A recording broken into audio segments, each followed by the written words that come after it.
Okay, now it's recording. Now it's recording. Yeah. That's good. So this is typical Mo with his phone in his hand most of the time.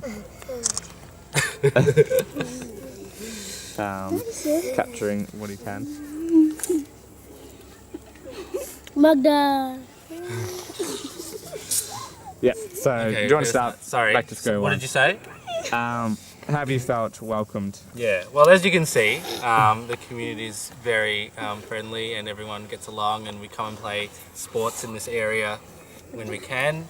It's a good laugh, and I feel like when we're here, a few extras come along and we get like a big group of people just interested to see something different, I guess. Yeah. And yeah, really, really friendly. I think this is a pretty clear picture of that. Yeah. Okay.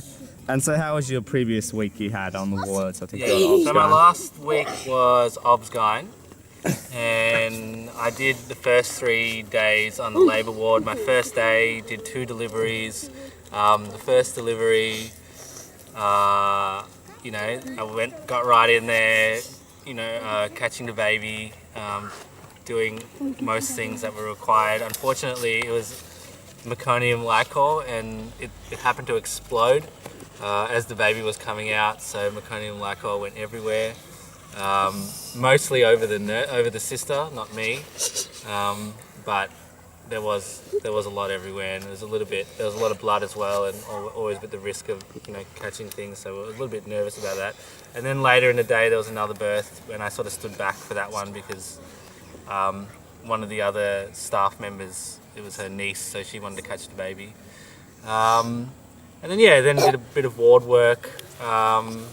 Wasn't too eventful, to be honest, the first couple of days on labour ward, so I decided to wander over to maternal child health, and that was amazing. So I think Wednesday, Thursday, Friday I did that, and I immunised. I felt like I injected about 50 babies, which was awesome because I had 50 babies crying simultaneously, and it was good to chat to the mothers, and they were doing the immunisations really, really well. They were like all over it, all on the ball. Definitely got that down. And then later had antenatal clinic, and was seeing mums present for the first time. So some mums were presenting early, some mums were presenting 30 plus weeks. So a few different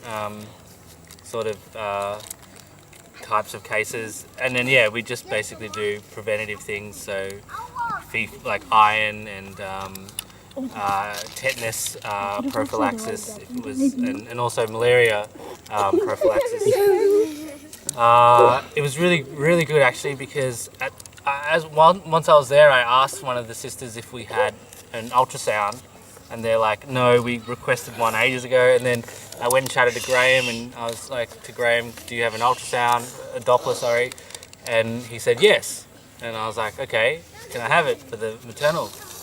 And he's like, that's no problem. So then I brought the Doppler over, and they were all really happy. And then I did a very short course on how to use it, and I felt really useful because previous to that I've just been getting in the way and taking a really long time to do everything. So that was maternal child health. And then as Dan's already talked, we went to see birds of paradise, which was good to go into the jungle.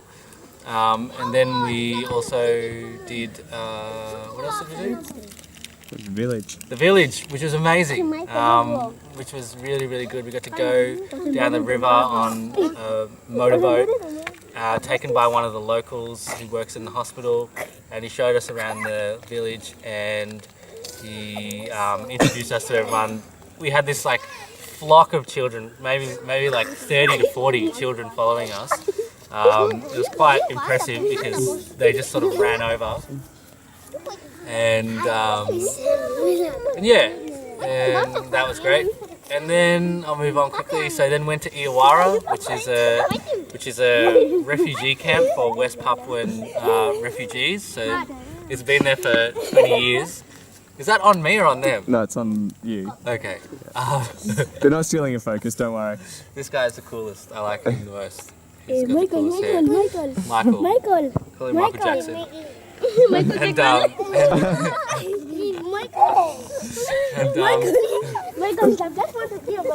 anyway, so went to Iwara, went by chopper. It was a 15-minute chopper, otherwise it would have been about 12 hours travelling there because it's right in the middle of the jungle and there's no straight road. Little guy's getting attacked by everyone, it's really quite funny.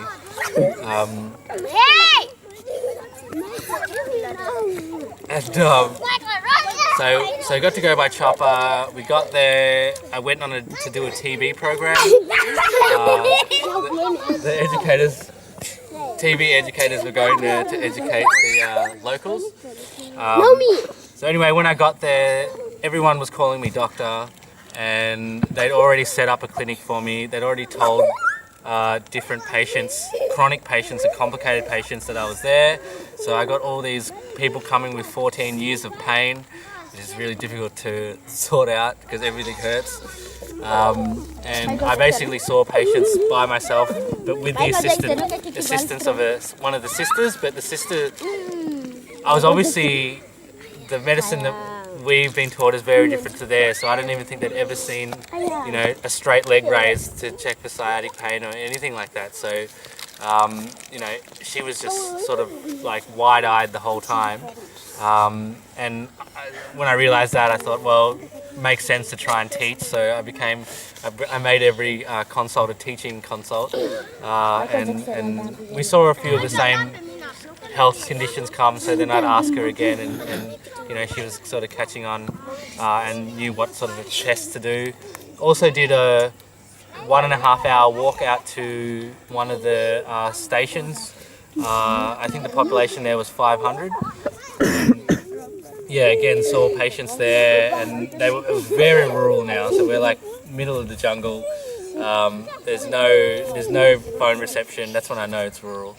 And yeah, and it was amazing. Saw hydrocele, diagnosed that with a light through the scrotum. Even the sister had never even seen that. So, you know, she probably, well, I mean, they might have all thought it was a hernia or something else. But yeah, it was pretty clear diagnosis to me, I thought anyway. Yeah, I got to do a walk into the jungle taken by locals. Got to see a elementary school, and they sang for us. Went and just got to meet everyone and do lots of awesome things. Amazing experience. 100% makes me want to come back. If I can do something like that again, I felt like it was very sort of beneficial for the locals. And especially because I felt like the every time you took a photo I was looking away. Anyway, I felt like it was beneficial for the sister, because I don't know, I guess she was learning everything that I knew.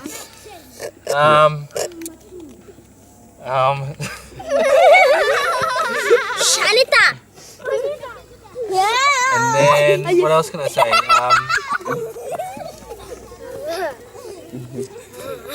So other than that, we're back here. And I also forgot to say the night before I left, I happened to stumble upon some group of Daru dancers having a practice session in the street at night, and that was really cool. And all these guys were hanging around, and we got to hang out with the community again. Just really good. Getting to see like a proper glimpse of everything that's going on here. Yeah. Yep. I think that's all really. Okay. Yeah, so you did a lot to do. Alright, so you just got a crowd behind you at the moment, so I'm just going to take a video, photo. Are you ready for photo? 1, 2, 1, 2, 3. One more. You look, yeah, you're not looking right. 1, 2, 3. Good one. And just one quick thing from my point of view.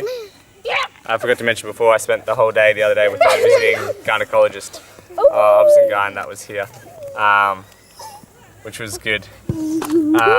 So some issues that I thought wouldn't be an issue was infertility. As you can see, there's lots of kids, but it's clearly a problem. And a lot of them were like the second and third wives wanting to have children so their husband would stay with them. So that was an interesting side that I never expected, and a lot of STIs as well. That's about it. Oh, I forgot to say that I started chewing betel nut as well. I'm addicted. My teeth are going red. Okay. No.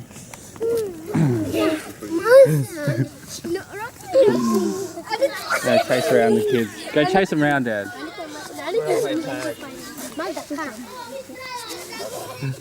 Play tag.